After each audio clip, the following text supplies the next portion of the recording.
नमस्कार दोस्तों। 8 दिसंबर को टीएमसी नेता महुआ मोइत्रा की सांसदी चली गई थी। उनके ऊपर संसद में सवाल पूछने के बदले पैसे लेने के आरोप लगे थे, जिसके बाद महुआ की सदस्यता रद्द कर दी गई थी। वहीं अब महुआ ने इस मामले में सुप्रीम कोर्ट का दरवाजा खटखटाया है, जिस पर आज सुप्रीम कोर्ट ने बड़ी बात कही है, जिससे महुआ के मामले में एक नया मोड़ आ गया है। क्या है पूरी खबर, देखते हैं इस रिपोर्ट में। कैश फॉर क्वेरी केस में टीएमसी नेता महुआ मोइत्रा की 8 दिसंबर को सांसदी चली गई थी। इस मामले के खिलाफ महुआ ने 11 दिसंबर को सुप्रीम कोर्ट में याचिका लगाई थी। महुआ के वकील अभिषेक सिंघी ने जस्टिस संजय किशन कौल और सुधांशु धूलिया की बेंच के समक्ष याचिका पर तुरंत सुनवाई की मांग की थी।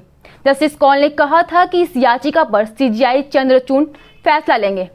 सीजीआई उन 5 न्यायाधीशों की संविधान पीठ का नेतृत्व कर रहे हैं जो बुधवार को इस मामले की सुनवाई के लिए बैठी थी। लोकसभा से निष्कासित टीएमसी नेता महुआ मोइत्रा को जल्द ही सरकारी बंगला खाली करना पड़ सकता है। संसद की हाउसिंग कमेटी के केंद्रीय आवास मंत्रालय को मंगलवार पत्र लिखा गया, जिसमें पूर्व सांसद महुआ मोइत्रा को सरकारी बंगला खाली करने का आदेश देने की मांग की गई। महुआ मोइत्रा को 8 दिसंबर 2023 को कैश फॉर क्वेरी केस से संसदी चली गई थी। बीजेपी सांसद निशिकांत दुबे ने आरोप लगाया था कि उन्होंने लोकसभा में पैसे लेकर सवाल पूछे थे। निशिकांत दुबे ने उसकी शिकायत लोकसभा स्पीकर ओम बिरला से की थी। मामले की जांच के लिए एथिक्स कमेटी बनाई गई थी।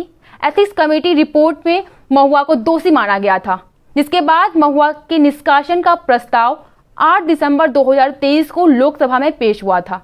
महुआ के निष्कासन पर लोकसभा में पक्ष विपक्ष के बीच तीखी बहस हुई थी। आखिर में प्रस्ताव पर वोटिंग हुई, जिसमें पक्ष वर्कआउट किया था। वोटिंग में महुआ लोकसभा से निष्कासित करने के प्रस्ताव पास हो गए थे। आपको बता दें कि टीएमसी नेता लोकसभा से अपने निष्कासन को चुनौती देते हुए सुप्रीम कोर्ट का रुख की थी। अपने निष्कासन पर प्रतिक्रिया देते हुए महुआ ने इस फैसले की तुलना कंगारू अदालत की सजा करते हुए आरोप लगाया है। सरकार लोकसभा की आचार समिति को विपक्ष को झुकने के लिए मजबूत करने का हथियार बना रही है। अब देखना होगा कि सीजीआई डीवाई चंद्रचूड़ महुआ की इस मांग पर क्या फैसला लेते हैं। तो इस खबर में फिलहाल के लिए इतना ही। तब तक देखते रहें बीबीएन न्यूज़ नेटवर्क।